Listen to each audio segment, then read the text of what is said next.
இந்த பேங்க்ல கவர்மெண்ட்லலாம் வேலைக்கு எடுக்கும்போது பல்வேறு விதமான எக்ஸாம்ஸ் வைக்கிறாங்க இல்லையா, பரீட்சைகள். அதில் ஒன்று வந்து ரீசனிங் டெஸ்ட் அப்படின்னு ஒன்று வைப்பாங்க. உங்களில் பல பேர் கூட எழுதிருப்பீங்க, இல்லை கேள்விப்பட்டிருப்பீங்க. ஏன் அப்படி ஒன்று வந்து வைக்கிறாங்க அப்படின்னு கேட்டிங்கன்னா, அதுதான் உங்களுடைய ஐக்யூ லெவலை தீர்மானிக்கிறதுக்கு அவங்களுக்கு வசதியாக இருக்கும். ரீசனிங் பவர் உள்ளவர்களால் தான் மற்றவர்கள்ட்டேருந்து வேறுபட்டு நிற்க முடியும். அவர்கள் செய்கிறத விட அதிக வேலையை அதிக சமயோஜித புத்தியோட ஷார்ப்பாக வந்து வேலையை முடிக்க முடியும். அதனால அதில் எவ்வளவு தூரம் அவங்க வலிமையாக இருக்காங்க அப்படின்னு டெஸ்ட் பண்ணுறதுக்காக அந்த ஒரு பரீட்சை எக்ஸாம் வந்து வைக்கிறாங்க. இப்போ வாழ்க்கையிலே எடுத்துக்கிட்டிங்கன்னா, இந்த மாதிரி ஒரு வேலைக்கு சேர்கிறதுக்குன்னு இல்லைங்க, எந்த பிரச்சனையிலையும் மாட்டாமல் இருக்கிறது, எந்நேரமும் சந்தோஷமாக இருக்கிறதுக்கு, வெற்றிகளை குவிக்கிறதுக்கு, வாழ்க்கை ஒரு பொற்காலமாக மாறுறதுக்கும் நம்ம எடுக்கக்கூடிய முடிவுகள், நம்மளுடைய சிந்தனைகள், அது வந்து இந்த ரீசனிங் இதில் நம்மளுடைய ஐக்யூ லெவலை வேறு லெவலுக்கு கொண்டு போகிற மாதிரி இருந்ததுனா தான் நம்மளுடைய வாழ்க்கையில் வெற்றி மேலே வெற்றியை நம்ம குவிச்சிக்கிட்டே இருக்க முடியும். இது எடுத்த உடனே அப்படியே வந்து வந்துடாதுங்க. இதுக்கு சிறுக சிறுக சிறுக சிறுக அந்த பயிற்சி அப்படின்றது வேணும்.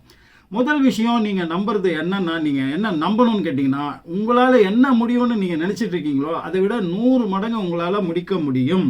உங்களால் 100 மீட்ரு இவ்வளோ வேகத்தில் ஓட முடியும் அப்படின்னு நீங்கள் நினச்சிட்டு இருந்தீங்கன்னா, உங்களை வந்து ஒரு புலி துரத்தும் போது நீங்கள் உங்களை அறியாமல் படுவேகத்தில் ஓடுவீங்க. அப்போ அதுதான் ரியலான நீங்கள். இது ஒரு உதாரணத்துக்காக சொன்னாலுமே, பல்வேறு விஷயங்களில் ஒரு விஷயத்தை எடுத்து நீங்கள் பண்ண ஆரம்பித்த பிறகு தான் பாதி வழியில் திரும்பி பார்த்தீங்கன்னா, நீங்கள் ஏகப்பட்ட காரியங்களை உங்களால் நம்ப முடியாத விஷயத்தெல்லாம் நீங்கள் பண்ணி முடிச்சிருப்பீங்க. அப்படிப்பட்ட ஒரு விஷயம். ஸோ ஃபஸ்ட்டு பிலீஃப், நீங்கள் நம்ப வேண்டியது என்னென்னா, உங்களை நீங்களே 100 மடங்கு வலிமை உள்ளவர்களாக, என்ன முடியும்னு நினச்சிட்டீங்களோ அதை விட 100 மடங்கு வலிமை உள்ளவர்களாக நீங்கள் உங்களை நினச்சிக்கணும். அதுதான் இப்போ இந்த வீடியோவில் என்ன பார்க்க போகிறோம் அப்படின்னு கேட்டிங்கன்னா, ரீசனிங்லேயே லாஜிக்கல் ரீசனிங், தர்க்க ரீதியான பகுத்தறிவு. இதை வந்து சின்ன குழந்தையிலேருந்தே நம்ம வந்து அதை வந்து அடுத்த ஜென்ரேஷனுக்கு வந்து அதை செலுத்திக்கிட்டே இருக்கணும். அது ஒரு பேட்டர்னாக வந்து அவங்க மூளையில் வந்து பதிவாகுவது ரொம்ப ரொம்ப முக்கியமானது. இந்த பேட்டர்ன் மூளையில் பதிவாயிடுச்சுன்னா மிராக்கலான விஷயங்கள்ல அப்படியே இது எப்படி உனக்கு தெரிஞ்சுது அப்படின்னு ஒரு விஷயம் நடக்க போகிறதுக்கு முன்னாடியே நீங்கள் அதை சொல்லிவிடுவீங்க. இதுதான் நடக்கும், இதுதான் இப்படி தான் முடியும்னு. அப்போ பிரச்சனைகளுக்கு தீர்வெல்லாம் முன்கூட்டியே சொல்லுவீங்க, இது இப்படி தான் போய் முடியும் அப்படின்றது. அப்போ நீ சொன்னது மாதிரியே நடக்குது, எப்படி நீ கரெக்டாக இப்படி ப்ரெடிக்ட் பண்ணுற, எப்படி கரெக்டாக துல்லியமாக வந்து என்னால் சொல்ல முடியுது அப்படின்னு மற்றவங்களாம் ஆச்சரியப்படுவாங்க. உங்களுக்கு நீங்களே ஆச்சரியப்படுவீங்க. லாஜிக்கல் ரீசனிங், தர்க்க ரீதியான பகுத்தறிவு அப்படின்னா என்ன, இதை ஏன் நம்ம தெரிஞ்சுக்கணும், இதை ஏன் நம்மளுடைய குழந்தைகளுக்கு, நமக்கு தெரிஞ்ச நம்ம அக்கம் பக்கம் உள்ள சிறு குழந்தைகளுக்கு இதை எப்படி சின்ன வயசுலேருந்தே அதை ஊட்டி ஊட்டி ஊட்டி வளர்க்கறது, வளர்ந்து பெரிய பசங்களானவனே எப்படி அதை ஊட்டி வளர்ப்பது, பெரிய வேலைக்கு போகிற பசங்களாக இருக்கும்போது அதை எப்படி வளர்க்குறது, வளர்ந்த பின்னாடி நம்மளை மாதிரி இருக்கும்போது எப்படி வந்து இதை டெவலப் பண்ணிக்கிட்டே இருக்கிறது, இதனால என்ன பலன் அப்படின்றத பற்றி தான் இந்த வீடியோவில் பேச போகிறோம். தர்க்க ரீதியான பகுத்தறிவு அப்படின்னா என்ன தெரியுமாங்க, ரொம்ப சிம்பிளாக இதை நம்ம டெய்லி பண்ணிக்கிட்டே இருக்கோம். சின்ன சின்ன விஷயங்களில் பண்ணுறோம், இதை பெருசாக எப்படி பண்ணுறது அப்படின்றத பற்றி தான் இந்த வீடியோவில் பேச போகிறோம். சின்னதாக பண்ணோம். உதாரணத்துக்கு சொல்கிறோமே, சோன்னு மழை பெய்யுது, உங்கள் வீட்டில் வந்து ஓடி வந்து சொல்கிறாங்க, உங்கள் கணவனோ மனைவியோ உங்கள் குழந்தையோ வெளியில் சோன்னு மழை பெய்யுதுன்னு. உடனே நீங்கள் பதறி போய் ஐயோ என் ஷூ நனைஞ்சிருக்கும். இப்போ இது ஒரு சாதாரண உரையாடல் மாதிரி தான் வந்து தெரியும். நீங்களும் சர்வ சாதாரணமாக தான் இப்படி தான் உரையாடிக்குவோம். இப்போ இதுக்குள்ளே தான் இந்த லாஜிக்கல் ரீசனிங் அப்படின்றதுனான விளக்கம் வந்து ஒளிஞ்சிட்ருக்கு. இப்போ உங்கள் ஷூவை நீங்கள் வெளியில் கழட்டி விட்டுட்டு வந்திருக்கீங்க அப்படின்ற விஷயத்த நீங்கள் சொல்லவே இல்லை உங்கள் உரையாடலில். ஆனால் இது நீங்கள் சொன்னவருக்கும் கேட்டவருக்கும் உங்களுக்குமே அண்டர்ஸ்டாண்ட். இந்த சம்பவத்தை யார்கிட்ட போய் சொன்னாலுமே அவங்களுக்கு தெரியும், இவர் செருப்பை வந்து வெளியே விட்டு போனார். ஏன்னா மழை பெஞ்சுது, உங்கள் செருப்பு நனைஞ்சிருச்சு அப்படின்னும் போது ஆட்டோமேட்டிக்காக உங்களுடைய ஷூவோ செருப்போ அதை வந்து நீங்கள் வீட்டுக்கு வெளியில் விட்டுட்டு வந்துட்டீங்க, அதனால தான் நனைஞ்சது அப்படின்னு சொல்லலையா. அப்போது சில டேட்டாவை வச்சு சில முடிவுகள், சில டிசிஷன்கள் உருவாவது, இது ஒரு வகை. ரீசனிங்கில் பல்வேறு விதமான வகைகள் இருக்குது. நான் ஒரு உதாரணத்துக்கு தான் சொல்கிறேன். இப்போ இதையே இன்னும் புரிஞ்சுக்கணுன்னா நான் இப்படி சொல்கிறேன் பாருங்கள். அதாவது நீங்கள் அவசரமாக ஆஃபீஸுக்கு கிளம்பி போகிறீங்க, வெளியில் இருக்கிற உங்களுடைய ஷூவை வந்து போடுறீங்க, அது ஈரமாக சொதன்னு இருக்குது. அப்போ வந்து உங்கள் மனைவிட்டையோ கணவன்கிட்டையோ சொல்கிறீங்க, நேற்று இரவு வந்து மழை பெஞ்சிருக்கு அப்படின்னு சொல்லிட்டு. இப்போது நேற்று மழை பெஞ்சதே உங்களுக்கு தெரியாது, என்ன நடந்தது என்பதும் உங்களுக்கு தெரியாது. ஆனால் வந்து நீங்கள் கரெக்டாக எப்படி சொன்னீங்க, உங்கள் ஷூ வெளியில் விடப்பட்டது ஒரு விஷயம், ரெண்டாவது அது ஈரமாக இருப்பது ஒரு விஷயம். அது ஈரமாக இது இந்த மாதிரி டேட்டாஸ் எல்லாம் வச்சு நைட்டு மழை பெஞ்சுது அப்படின்ற ஒரு முடிவுக்கு வரோம் சொல்கிறேன் இல்லையா? அப்போ சில விஷயங்களை இதெல்லாம் அப்படி நடந்திருக்கிறதுனால இது நடந்திருக்கும் அப்படின்னு இது வாழ்க்கையில் வந்து நம்ம சர்வசாதாரணமாக யதார்த்தமாக வந்து நிறைய விதங்களில் நம்மளை அறியாமல் வந்து நம்ம பயன்படுத்துகிறோம். இப்போ அதை தெரிஞ்சே நம்ம பயன்படுத்துறதுக்கு நம்ம மூளைக்கு பயன்படுத்த சொல்லித் தருவது எப்படி, சின்ன வயசுலேருந்தே அதை வந்து குழந்தைகளுக்கு வந்து அதனோட மூளையில் வந்து இதை பதிய வைப்பது எப்படி அப்படின்றதுக்கு வழக்கம் போல் நம்ம 1-2 கதைகள் மூலமாக தான் இதை சொல்ல போகிறோம். அதுதான் வந்து ஈஸியாக வந்து எல்லாருக்குமே புரியும். இப்போ ஒருத்தன் வந்து ரொம்ப சோம்பேறியாக படுத்துக்கிட்டே இருந்தான். அவன் எப்போவுமே அப்படி தான் படுத்துக்கிட்டே இருப்பான், அந்த வேலையும் செய்ய மாட்டான். இப்போ அந்த வழியாக வந்த துறவி வந்து அவன் பக்கத்தில் உட்காந்துட்டு அப்படியே தியானம் பண்ண ஆரம்பிக்கிறார். கொஞ்சம் நேரம் கழிச்சு பார்த்தாலும் அவன் அங்கேயே தான் இருக்கிறான். காலையிலேருந்து சாயந்தரம் வரை அவனை எழுப்பி, உனக்கு என்ன பிரச்சனை, ஏன் எந்த வேலைக்கும் போகாமல் எதுவும் செய்யாமல் இங்கேயே படுத்துருக்குற அப்படின்னு கேட்கும்போது அவன் சொல்கிறான், நான் நிறைய வேலை செஞ்சு பார்த்துட்டேன், நிறைய இது பண்ணி பார்த்துட்டேன். அந்த கிராமத்தில் உள்ளவங்க வந்து நீ எதுக்கும் பிரயோஜனம் இல்லாமல், நீ புத்திசாலித்தனம் இல்லாதவன், உனக்கு சமயோஜித புத்தியே கிடையாது, உங்களுக்கு திறமை கிடையாது, ஹார்ட் ஒர்க்கிங் கிடையாது, உனக்கு எதுவுமே கிடையாது, நீ ஒரு தத்தி அப்படின்னு சொல்லி இது பண்ணனால என்னால் எந்த விஷயத்தையுமே பண்ண முடியல. நான் அவங்க சொல்கிறதெல்லாம் உண்மை தானோன்னு இப்போ எனக்கு நானே நம்ப ஆரம்பிச்சிட்டேன். நான் ஒன்றுத்துக்கும் பிரயோஜனம் இல்லாதவனாக இருக்கேன். அதனால் கிடைச்சதை சாப்பிட்டுட்டு அப்படியே இருந்து வாழ்நாளை ஓட்டிட்டு போய் சேரலாம் அப்படின்றதுக்காக தான் நான் வந்து இன்னும் கேட்டால் உங்களை மாதிரி நான் துறவியாக கூட போயிடலாமா அப்படின்ற ஆசை கூட எண்ணம் கூட எனக்கு மேலொன்றிக்கிட்டே இருக்குது அப்படின்னு வந்து அவர்கிட்ட சொல்கிறான். அப்போ அவர் வந்து சொல்கிறாரு, இதுக்கெல்லாம் ஒரு தீர்வு இருக்குது, அது நீ செய்வியா அப்படின்னு. என்ன தீர்வுன்னு நான் ஒன்று செய்ய சொல்கிறேன், அது செஞ்சின்னா உனக்கு வந்து பயங்கரமான புத்திசாலித்தனம் கிடைக்கும், அதிக சுறுசுறுப்பு கிடைக்கும், அதிக ஹார்ட் ஒர்க் பண்ணுவேன், வெற்றி மேலே வெற்றியை குவிக்க ஆரம்பிச்சிருவேன். அப்புறம் இந்த கிராமத்தில் உள்ளவங்களாம் உன்னை தலைமையில எடுத்து வச்சு கொண்டாட ஆரம்பிப்பாங்க அப்படின்னும் போது, அதை முதல்ல சொல்லுங்கள், அதை நான் முயற்சி பண்ணுறேன் அப்படின்னும் போது, இதோ தெரியுது பாரு மலை, அந்த மலை ஏறி அதுக்கு பின்பக்கம், அந்த மலைக்கு பின்பக்கத்தில் ஒரு குகை ஒன்று இருக்குது. அதுக்கான அடையாளங்களை நான் சொல்கிறேன். அந்த குகைக்குள்ளே ஒரு பெரிய பறவையினோட மிகப்பெரிய ஒரு இறகு ஒன்று வெள்ளை கலரில் அதுக்குள்ளே இருக்குது. அது வந்து மிக வலிமை வாய்ந்தது, மந்திர சக்தி உள்ளது. அதை எடுத்துகிட்டு வந்து என்கிட்ட கொடுத்தீங்கன்னா உனக்கு வந்து நீ நினச்சபடி நான் சொன்னபடி அந்த விஷயங்கள் எல்லாம் உங்களுக்கு வந்து நடக்கும் அப்படின்னு சொல்கிறாரு. இந்த நான் கிராமத்தில் உள்ள பல பேர்கிட்ட சொல்லிட்டேன், பல பேர் முயற்சி பண்ணாங்க, முடியல. நான் உடனே முதல்ல சுறுசுறுப்பாக இருந்தவன், ஐயோ பல பேர் முயற்சி பண்ணியே பண்ண முடியலன்னா அப்புறம் நான் எப்படி பண்ணுவேன்னு. இல்லை உன்னை பார்த்தா அதை செய்து முடிக்கக்கூடியவன் போல எனக்கு ஒரு நம்பிக்கை இருக்குது, நீ கண்டிப்பாக முடிப்ப, நீ போய் முயற்சி பண்ணிட்டு வா, இது வாழ்க்கையில் உனக்கு ஒரு கடைசியான இது, இல்லைன்னா என் கூட சீடனாய் என் கூடவே வந்துரு, நம்ம துறவ வாழ்க்கைக்கு உன்னை கூட்டிகிட்டு போயிடுறேன் அப்படின்னு வந்து சொல்கிறாரு. இவன் 2 மனசோட என்ன பண்ணுறான்னா ஏஞ்சி அப்படியே போகிறான். அப்போ அந்த மலையில் ஏற ஆரம்பிக்கும் போது அவனுக்கு ஒரு விஷயத்தை வந்து பார்க்குறான். என்னன்னு கேட்டிங்கன்னா, ஒரு பெரிய குகை மாதிரி ஒரு பெரிய ஓட்டம் ஒன்று இருக்குது. அது வழியாக தண்ணி வந்து வந்துக்கிட்டே இருக்குது. கொஞ்சம் மெதுவாக வந்தது, இன்னும் கொஞ்சம் நேரத்தில் ஃபாஸ்ட்டாகவும் வருது, அப்புறம் ஸ்லோவாகவும் வருது, தண்ணி வந்துக்கிட்டே இருக்குது. இவன் அதை பார்த்துக்கிட்டே மேலே ஏறி போனவனுக்கு திடீர்னு ஒன்று ஸ்ட்ரைக் ஆச்சு. இந்த பக்கம் எதுவும் மழை எதுவுமே பெய்யலை, எந்த ரெயினுமே இல்லை. அப்புறம் இந்த தண்ணி எங்கேருந்து வந்து இந்த ஓடை பக்கத்தில் எதுவும் இப்போ இது கூட ஆறோ மற்ற விஷயங்களோ இருக்கிற மாதிரி தெரியல, இந்த தண்ணி எங்கேருந்து வருது அப்படின்னு யோசிக்கும் போது அவனுக்கு டக்குன்னு ஒரு ஐடியா ஒன்று தோணுச்சு. இது மலையோடைய அந்த பக்கத்துல இருந்து இந்த ஓட்டை இது வழியாகவும் இந்த இடம் வழி இந்த பக்கம் வரைக்கும் அந்த ஓட்டை இருக்கு, அந்த சைடு மழை பெஞ்சிட்டு இருக்கு அப்படின்னு அண்ணாந்து பார்க்குறான். அந்த சைடு வந்து பயங்கரமாக இருட்டிக்கிட்டு இருக்கு. ஸோ அங்கே மழை பெய்ய நிறைய வாய்ப்பு இருக்கு. அங்கே பெய்த மழை அந்த பக்கம் உள்ள ஓட்டை வழியாக வந்து இந்த சைடில் கொட்டுது. அப்போ இந்த ஓட்டை வழியாக நம்ம போனோம்னா இந்த மலையோடைய அடுத்த பக்கத்துக்கு நம்ம போயிடலாம். இவ்வளோ பெரிய மழையை ஏறி இறங்கணும் அப்படின்ற அவசியம் இல்லை. ஆனால் அவர் சொன்ன அந்த அடையாளங்களை கண்டுபிடிக்க முடியுமானா அது அங்கே போய் நம்ம பார்த்துக்கலாம் அப்படின்னு சொல்லிட்டு ஒரு முடிவு எடுத்து அந்த ஓட்டை வழியாக போகிறான். அதே மாதிரியே அந்த சைடு அவன் வெளியே வந்துடுறான். அங்கே கொஞ்சம் மழை பெஞ்சு அப்போ தான் விட்டுருக்கு. அவன் வெளியே வந்தவனை பார்த்தா அவர் சொன்ன அடையாளத்துடைய குகை வந்து அது பக்கத்திலேயே இருந்தது. அங்கே போய் அந்த இறகை வந்து எடுத்துக்கிட்டு அவன் குயிக்காக அது வழியாக வந்துட்டு இந்த பக்கம் இறங்கி ஓடி வரான். அப்படி ஓடி வரும்போது அவன் யோசிச்சு பார்க்குறான், அந்த கிராமத்தில் யாருமே பண்ணி முடிக்க முடியல அப்படின்னு சொன்னார். அப்போ என்னால் மட்டும் எப்படி முடிஞ்சுது? இதோ என் கையில் வந்து அந்த மந்திர இறகு இருக்குது, நான் எதுக்குமே லாயக்கு இல்லாதவன் அப்படின்னு சொல்லி இந்த கிராமத்தில் உள்ளவங்களாம் சொன்னாங்க. அத்தனை பேர் முயற்சி பண்ணி முடியாததை என்னால் முடிஞ்சுது.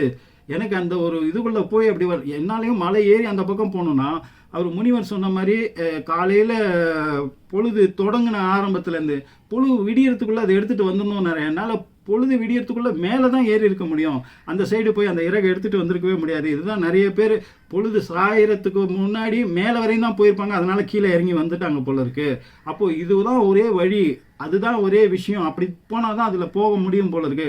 அது எனக்கு தெரிஞ்சு நான் கண்டுபிடிச்சி பண்ணியிருக்கேன்னா என்னாலேயே நம்ப முடியல. இப்படி எல்லாம் சிந்தனை பண்ணிக்கிட்டே அவன் வந்து ஓடி வரான். வந்தவொடனே அந்த முனிவர் கண் திறந்து பார்க்குறாரு, என்ன கிடைச்சிதான், இதோ கிடைச்சிது அப்படின்னு சொல்லி கொடுக்குறான். கொடுத்தவொடனே அவர் அவன் தலையில் கை வச்சு ஆசீர்வாதம் பண்ணுறாரு. நான் எந்த வரமும் உனக்கு கொடுக்கல, எந்த இதுவும் பண்ணலை. இதுக்குள்ள அந்த கிராமமே மொத்தமும் சூழ்ந்துருது. அவன் ஓடி வரும்போது சந்தோஷத்தில் குதிச்சுட்டு வரும்போது என்னன்னு முனிவர் சொன்ன அந்த இறகை வந்து நான் எடுத்துட்டேன். எப்படி போனேன்னா வாங்க சொல்கிறேன்ட்டு அப்படியே ஓடி வரான். எல்லா கிராமத்தில் உள்ளவங்களும் கூடிடுறாங்க. அங்கே தான் வந்து அந்த முனிவர் சொல்கிறாரு, நான் எந்த வரமும் உனக்கு கொடுக்க போகிறதில்ல.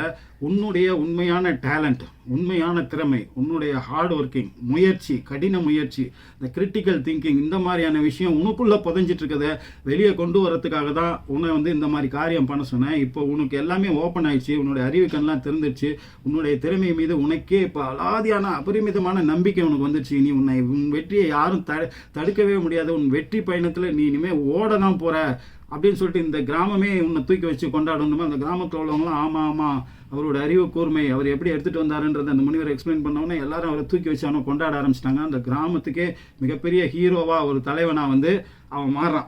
சரி, இது ஒரு கதை. இந்த கதையை எதுக்காக சொன்னோன்னு கேட்டிங்கன்னா, இதில் அவன் அந்த லாஜிக்கல், அந்த ரீசனிங் அப்படின்ற ஒரு விஷயத்தை அவன் பயன்படுத்தும் போது வாழ்க்கை எப்படி பொற்காலமாக மாறுது பார்த்தீங்களா. சரி, இதை குழந்தைகளுக்கு நம்ம எப்படி வந்து இதை சொல்லி கொடுக்கறது அப்படின்றதுலேருந்து நம்ம ஆரம்பிப்போம். இந்த லாஜிக்கல் ரீசனிங், தர்க்க ரீதியான பகுத்தறிவை வந்து எடுத்த உடனே எல்லா லெவல்லையுமே எல்லாருக்கிட்டையும் வந்து ப்ராக்டிஸ் பண்ணி அதை கொண்டு போய் நம்ம மண்டையில் வந்து செலுத்த முடியாது. அந்தந்த ஏஜுக்கு தகுந்த மாதிரி. இப்போ அந்த காலத்தில் வந்து விடுகதைகள், பசில்ஸு, புதிர்கள், இந்த மாதிரிலாம் எதுக்கு வந்து வச்சாங்கன்னா அது அந்த வயதுக்கு ஏற்ற மாதிரி. இப்போ சிறிய குழந்தைகள் அப்படின்னு இருக்குன்னா அதுங்களுக்கு நம்ம பார்க்குற சீரியலோ இல்லை மற்ற சினிமாவோ இதெல்லாம் வந்து அதுங்களுக்கு ஸ்போர்ட்ஸோ இதெல்லாம் வந்து பிடிக்காது. அவங்களுக்கு பிடிச்சது வந்து கார்ட்டூன், அந்த டாம் அண்ட் ஜெரி மாதிரி அந்த மாதிரியான கார்ட்டூன் தான் அவங்களுக்கு பிடிக்கும். ஆனால் நமக்கு அதை பார்த்தோன்னா இது எப்படி இந்த குழந்தைங்க பார்க்குதுன்னு எரிச்சல் வரும். ஆனால் அதுங்களுக்கு அந்த இமேஜினேஷன் பவர் குழந்தைகளுக்கு வந்து ரொம்ப ரொம்ப ரொம்ப ரொம்ப ஜாஸ்தி. இந்த உலகத்தை விட்டு வேறு ஒரு உலகத்தில் போய் அங்கே பயணிப்பது, அங்கே வந்து வாழ்க்கையை அனுபவிப்பதுன்ற மாதிரியான விஷயம் தான் அவங்களுக்கு அது பிடிச்சமான விஷயம். ஏன்னா அங்கெல்லாம் கற்பனை பண்ணுவதற்கு நிறைய விஷயங்கள் இருக்குது. இங்கே ரியலாக பார்க்குற விஷயங்கள் எல்லாம் அதுங்களுக்கு அவ்வளோ பிடித்தமானதாக இருக்காது அதுங்களோட மூளைக்கு. அதனால தான் அதுங்க கார்ட்டூன் சம்மந்தப்பட்ட விஷயங்கள் வந்து அதிகமாக பார்க்குறது. அதுங்களுக்கு ஏற்ற மாதிரி நம்ம வந்து என்ன மாதிரியான விஷயங்களை சொல்லலாம். கதை தாங்க மெயின். கதை வந்து சிறிய குழந்தைகளாக இருக்கும்போது எவ்வளவுக்கு எவ்வளோ அறிவுபூர்வமான இந்த மாதிரி லாஜிக்கல் ரீசனிங் உள்ள கதைகள், இதெல்லாம் பஞ்சதந்திர கதைகள் மாதிரி ஏகப்பட்ட விஷயங்கள் அந்த காலத்திலே சொல்லி பாட்டி சொன்ன கதைகள்லாம் பார்த்தீங்கன்னா ஏகப்பட்டது இந்த லாஜிக்கல் ரீசனிங் அடிப்படையாக வச்ச கதைகளாகவே தான் இருக்கும். உதாரணத்துக்கு ஒரு கதை உங்களுக்கு சொல்லணும்னு கிடைச்சிங்கன்னா, ஒரு ஆட்டு மேய்ப்பவன் நிறைய ஆடுகளை மேய்ச்சிட்டு இருக்கான். அதில் ஒரு குட்டி ஆடு அவன் அசந்த நேரமாக ஒரு ஓனாய் வந்து அதை ஆட்டை கவ்வி எடுத்துகிட்டு போயிடுது.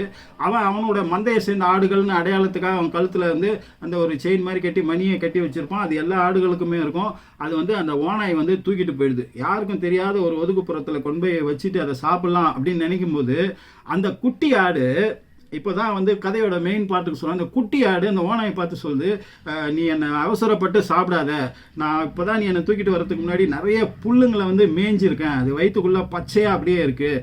இப்போ அது ஜீரணம் ஆச்சுன்னு வச்சுக்கேன், அதனுடைய சத்துக்கள் எல்லாம் என் உடம்புல சேர்ந்து நிறைய சத்துள்ள ஒரு உணவாக வந்து நான் மாறிடுவேன். ஸோ கொஞ்ச நேரம் டைம் கொடுத்தீங்கன்னா, அது ஜீரணம் ஆகிற வரைக்கும் நீ டைம் எடுத்து கொடுத்தீங்கன்னா அது ஜீரணம் ஆன பிறகு நீ என்னை வந்து சாப்பிடு, அப்போ உனக்கு வந்து சத்தான வலுவான உணவு வந்து உனக்கு வந்து கிடைக்கும் அப்படின்னு சொல்லும்போது இது வந்து கரெக்டு தானே. சரி, கொஞ்ச நேரம் தானே, யார் வந்து என்ன பண்ணிட போகிறா, சரின்னு சொல்லி இது பண்ணுறாரு. இப்போ அது லேசாக இப்படி இப்படின்னு டான்ஸ் ஆடின மாதிரி மூமெண்ட்ஸ்லாம் பண்ண ஆரம்பிக்குது. இந்த ஓனைக்கோ வந்து என்ன பண்ணுற அப்படின்னும் போது, இல்லை லேசாக அப்படியே டான்ஸ் ஆடி மூமெண்ட்லாம் பண்ணோன்னா சீக்கிரமாக ஜீரணாகும், உனக்கு வேறு பசியாக இருக்குது, நீ சீக்கிரம் சாப்பிட்ணும் இல்லையா அப்படின்னும் போது, சரி வேகமாக ஆடு அப்படின்னு. இது ஆடி பார்த்துட்டு, இல்லை மியூசிக் ஏதாவது இருந்தால் தான் என்னால் நல்லா ஆட முடியும்னு. மியூசிக்கு நான் எங்கே போகிறது அப்படின்னும் போது அது சொல்லி, என் கழுத்தில் ஒரு மணி இருக்குது, அது நான் அதுக்காக தான் அசைச்சு பார்த்தேன், அதில் அவ்வளோ சவுண்டு வரல, கொஞ்சமாக தான் வருது, இதை கழட்டி நீ கையில் வச்சு வேகமாக வந்து இதில் மியூசிக் போடுற மாதிரி சத்தம் எழுப்பு. அப்போ வந்து நான் நல்லா வந்து ஆட ஆரம்பிப்பேன், வேகமாக ஆட ஆரம்பிப்பேன், சீக்கிரம் ஜீரணம் ஆகிடும், உனக்கும் வந்து உனக்கான உணவு வந்து சீக்கிரம் கிடைக்கணும் போது அது வந்து அதில் வாயிலேருந்து அதை கழட்டி, அது கழுத்துலேருந்து இது வாயால் கவ்விய அந்த ஓனாய் வந்து கழட்டி அதை வேகமாக அசைக்க ஆரம்பிச்சிது. இதுவும் வேகமாக டான்ஸ் ஆட ஆரம்பிச்சிது. இப்போ என்னென்னா, இந்த ஆடு மேய்ப்பவன் இருக்கான்ல, அவனுக்கு வந்து அந்த மணி ஓசை வந்து அது அவனுக்கு காதில் கேட்குது. தன்னுடைய ஆட்டுக்குட்டி மிஸ் ஆகி போன ஒரு ஆட்டுக்குட்டி அதை தேடிக்கிட்டே இருக்கிறான். அவன் என்னடா ஒரு ஆட்டுக்குட்டி மிஸ் ஆகிடுச்சின்னு அப்போ கரெக்டாக அந்த சத்தம் கேட்டவொடனே அந்த இடத்துக்கு வந்து அந்த ஓனாயை விரட்டி விட்டுட்டு அந்த ஆட்டுக்குட்டியை தூக்கிட்டு வந்துடுறான். இது சமயோஜித புத்தி, இதுதான் லாஜிக்கல் ரீசனிங். இந்த லாஜிக்கல் ரீசனிங் டெவலப் ஆகும்போது நம்ம பிரெயினில் வந்து இந்த மாதிரியான கிரிட்டிக்கல் சுச்சுவேஷன்ஸில் இந்த கிரிட்டிக்கல் திங்கிங் வந்து நமக்கு ஒரு விதமான அவுட் ஆஃப் த பாக்ஸ் முடிவுகளை எடுக்க வச்சு நம்மளை நிறைய விஷயத்துலேருந்து காப்பாற்றுறதோட வெற்றிகளை குவிக்கிறதுக்கும் நமக்கு அதிகமாக பயன்படும். இந்த மாதிரியான கதைகள், இதை பற்றி நீங்கள் கவலைப்பட வேண்டிய தேவையில்லை. நம்ம சேனலில் இனி வந்து நிறைய இந்த மாதிரி கதைகளோடு சேர்ந்து தான் நம்ம வீடியோ போடுறோம். ஒரு வீடியோவில் குறைந்தது ஒரு கதையாவது வந்து உங்களுக்கு கிடைக்கும். இதை உங்கள் குழந்தைகளை பார்க்க வைப்பதோ, இல்லை மிகச்சிறிய குழந்தையாக இருந்தால் அதுக்கு அந்த கதைகளாக சொல்லி புரிய வைப்பதோ அது உங்கள் கையில் தான் இருக்குது. சரி, இப்போ கொஞ்சம் வளர்ந்த உடனே என்ன மாதிரியான கதைகள் மூலமாக நம்ம அதை வந்து சொல்லலாம் அப்படின்னு கேட்டிங்கன்னா, சில புதிர்கள் மூலமாக அதில் வந்து ஜென்ரல் நாலேஜ், பொது அறிவு அது கலந்த மாதிரியான விஷயத்தை சொல்லும்போது ஒரு விஷயத்தை கற்றுக்கிட்ட மாதிரியும் இருக்கும், அவங்களுடைய அந்த லாஜிக்கல் ரீசனிங் பவரும் வந்து அதிகரித்த மாதிரி இருக்கும். இந்த மாதிரி பொது அறிவு புதிர் அப்படின்னு வரும்போது, இப்போ உதாரணத்துக்கு ஒரு புதிர் ஒன்று சொல்கிற மாதிரி இது மாதிரி நிறைய புதிர்களை நம்ம வந்து இனி வரப்போகிற காலங்களில் நம்மளுடைய சேனலில் போடுவோம். வெறும் புதிர்களை மட்டும் வச்சுமே ஒரு வீடியோ போடணும் அப்படின்னு நீங்கள் ஆசைப்பட்டீங்கன்னா கமெண்ட்ஸில் போடுங்க, அதை பற்றியும் நம்ம வந்து ஒரு வீடியோ போடுவோம். இப்போ ஒரு புதிர், நான் ஒரு பழம், நான் ஒரு மனிதன், நான் ஒரு பறவை, நான் யார் அப்படின்னு வந்து ஒரு புதிர் அப்படின்னு வந்து இருக்குன்னு வச்சிங்களேன். இப்போ இதை நீங்கள் கேட்கும்போது நிறைய பேருக்கு ஒரே குழப்பமாக இருக்கும். அது என்ன, நான் ஒரு பழம், நான் ஒரு பறவை, நான் ஒரு மனிதன் அப்படின்னா இது யார், இது என்ன வகையான புதிர் அப்படின்னும் போது இது வந்து கிவி அப்படின்ற ஒரு விஷயம். இது பொது அறிவு கொஞ்சம் இருந்தால் தான் இந்த புதிருக்கான விடையை வந்து நம்ம சொல்ல முடியும்.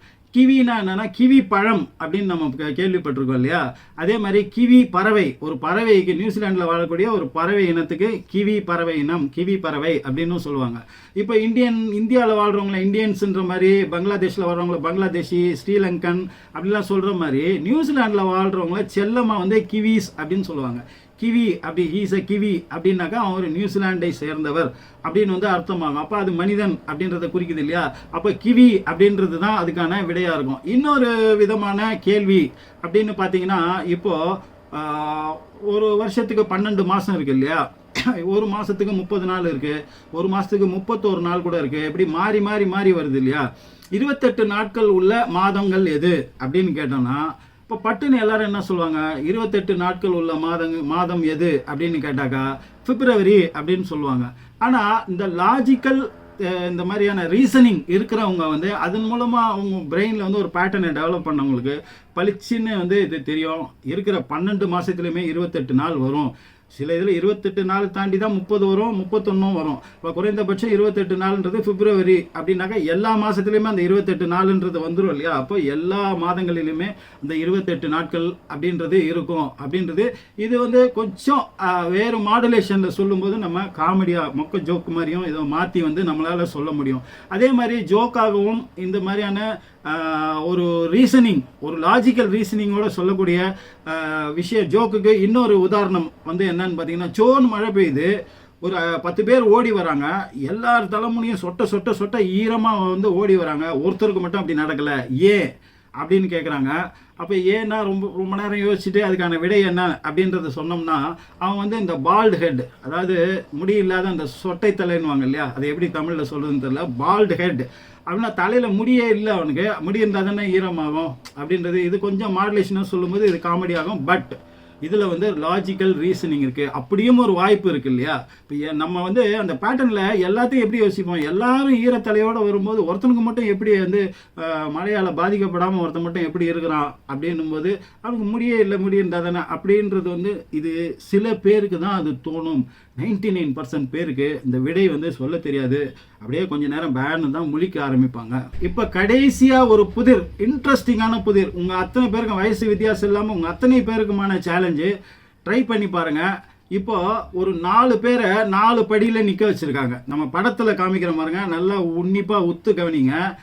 4 பேரோட தலையிலையும் ஒரு தொப்பி இருக்குது, ஒரு கலர், ஒரு சிகப்பு கலர், ஒரு ப்ளூ கலர். இந்த 2 கலர் தொப்பி 4 பேர் தலையிலையும் மாறி மாறி வந்து வைக்கப்பட்டிருக்கு.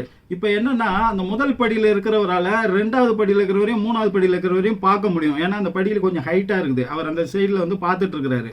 2வது படியில் இருப்பவரை இரண்டாவது படியில் இருப்பவர் மூன்றாவது படியில் இருப்பவரை மட்டும்தான் பார்க்க முடியும். ஏன்னா அவர் பின்னாடி திரும்பி பார்க்கக்கூடாது அப்படின்றது கண்டிஷன். அதனால பின்னாடி இருக்கிற 1ஆம் நம்பர்காரரு தலையில் என்ன தொப்பி போட்டிருக்காரு தெரியாது. ஆனால் 1ஆம் நம்பர் தொப்பிக்காரருக்கு 1ஆம் நம்பர்காரருக்கு 2 3 பேர், இவங்க 2 பேரும் தலையில் என்ன தொப்பி வச்சிருக்காங்கன்னு தெரியும். ஏன்னா அவங்களுக்கு கீழே இருக்காங்க 2 பேரும். இப்போ 2ஆம் நம்பர் உள்ளவருக்கு 3ஆம் நம்பர்காரருக்கு மட்டும்தான் தெரியும்.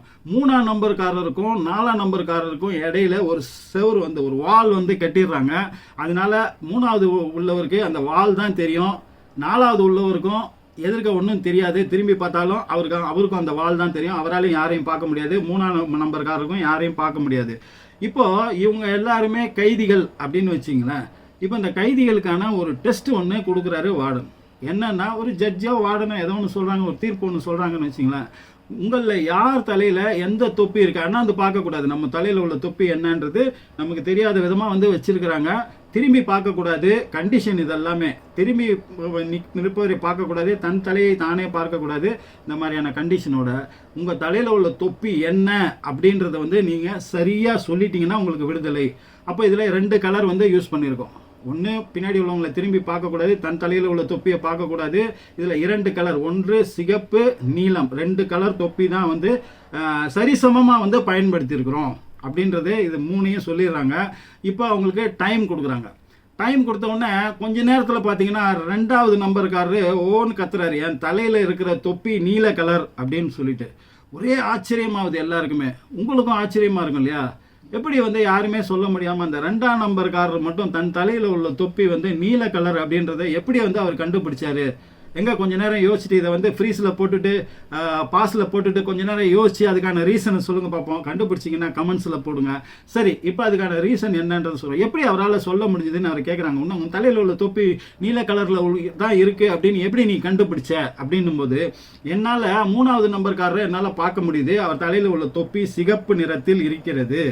இப்போ பின்னாடி இருக்கக்கூடிய 1ஆம் நம்பர்காரருக்கு நானும் தெரிவேன், எனக்கு முன்னாடி இருக்கிற 3ஆம் நம்பர்காரரும் தெரிவார்.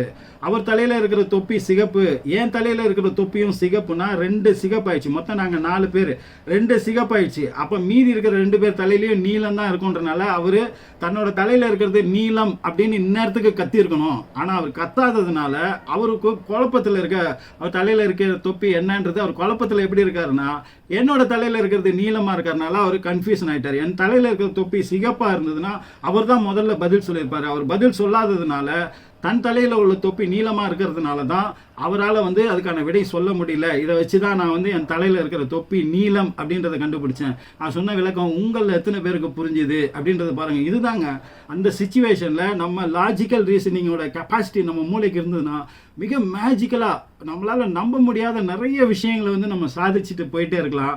அடுத்தடுத்த வீடியோக்களில் இந்த திறமையை வளர்த்துக்கிறது எப்படி, நம்ம குழந்தைகளுக்கு இதை சொல்லிக் கொடுக்கறது எப்படி, எந்தெந்த விதமான பயிற்சிகள் எல்லாம் இருக்குது அப்படின்றத பற்றிலாம் இன்னும் விளக்கமாக பேசுவோம். அதுவரை உங்களிடமிருந்து விடைபெறுவது உங்கள் AJH. நன்றி.